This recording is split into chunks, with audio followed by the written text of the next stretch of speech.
Hi everyone, welcome back to the channel. My name is Konstantin and this is part 3 of our series on Dataverse columns. Today we're focusing on single value lookup columns and how to work with them in data flows and mapping. A topic that often confuses developers, especially when coming from SharePoint to Power Platform and start building data flows. If you find this useful, please give the video a like, subscribe to the channel and hit the notification bell so you don't miss future tutorials. And if you've run into tricky lookup issue before, drop a comment below and share your experience. Let's start with a scenario. We have a SharePoint list called Event Itinerary. Inside this list, we have a column called Event Status, and this is a lookup field. So this is event status. This is a lookup field, which I can select inside the event itinerary. In Dataverse, we have the event itinerary table as well. And inside it, the event status column, which is also a lookup one. And the actual values come from a related table, event status table.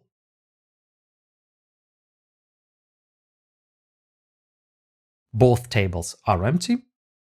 And this relationship between the tables is critical because if we don't prepare and map the lookup values correctly, our data flow will either fail or create duplicate records. Before we set up the data flow, we need a unique key in the event status list. Why? We need to tell Dataflow how to correctly map the items from SharePoint to the ones that we will create in Dataverse. We will need to tell the Dataverse or Dataflows that, hey, in SharePoint, there is a status with the name active. It corresponds to the status with the name active, but inside Dataverse, because Dataverse does not use IDs, numeric values, it uses GUIDs. We can use names, certainly, but names, they are often not unique. And mapping by title can lead to incorrect matches. In my case, they are unique, certainly, but in this example, I will use a stable key. Often you can use the SharePoint ID as a stable key. Yeah. This will serve as a unique key during mapping. How to do that? I created a SharePoint ID field.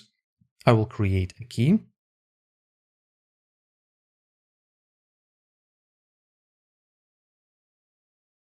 Field that will be used inside that key.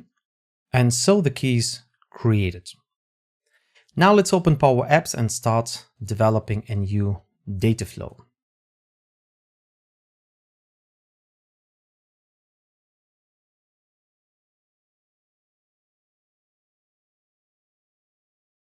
We will add the SharePoint data sources, both event status list and the event itinerary needed here. Important. The order matters. Always load the lookup tables first, event status, and then the main table, event itinerary. So first, all the tables that are being used as lookup in the lookup columns, and then the table that uses all other table as lookup columns. In my case, event status is being used, so I will map it first. And as you can see, we have these IDs. I will map it to SharePoint ID field and titles. And then in the event itinerary, as you can see, I have this event status. When we expand the event status field in event itinerary, we'll see that it brings in a nested record. Expand further. Instead of using the text title, we're going to use the key column that we created. So basically, we will need the lookup ID. I will show both, but we will use only lookup ID field in this case. So as you can see, lookup ID and lookup values. Now we map the fields. The event status key from SharePoint should match the alternate key column in Dataverse. Let's first map the event status.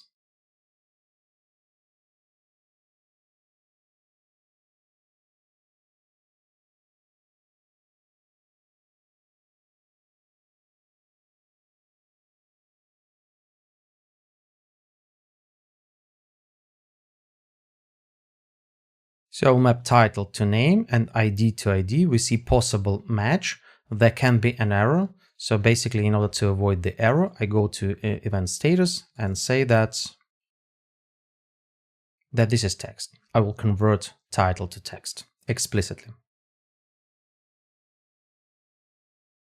As you can see, now everything is green. The event itinerary. We will load to an existing table, event itinerary. And in the column mapping, description is mapped to description. And since we've created a key inside the event status table, now we see this event status dot SharePoint ID. Without the key, we wouldn't be able to see that. And as you can see, it expects the SharePoint ID, which corresponds to our lookup ID field. Lookup value contains labels. Lookup ID contains actually the SharePoint ID field. Location. We will not use any location fields. We don't need it. Session code, okay, and then session type, we also do not need it. This is single value choice fields. Location is multi-value choice fields. I've explained these both two things in part 1 and part 2 of this series. Publish, and we are waiting for it to be published and refreshed. Once the data flow finishes, let's check our records. In the Dataverse, we can now see that the event itinerary rows are correctly linked to the event status table. So we have the event statuses and all were synced correctly. And the event status field, we can see that all the fields were also synced, the name and SharePoint ID. If you skipped the keys tab, this is where you'd likely see the errors or wrong data. With the proper key, the lookup relationships are preserved. And that's it for part 3 of our series on Dataverse Lookup Columns. Today we learned how to prepare a unique key, set up data flows with the right order, and map lookup fields properly.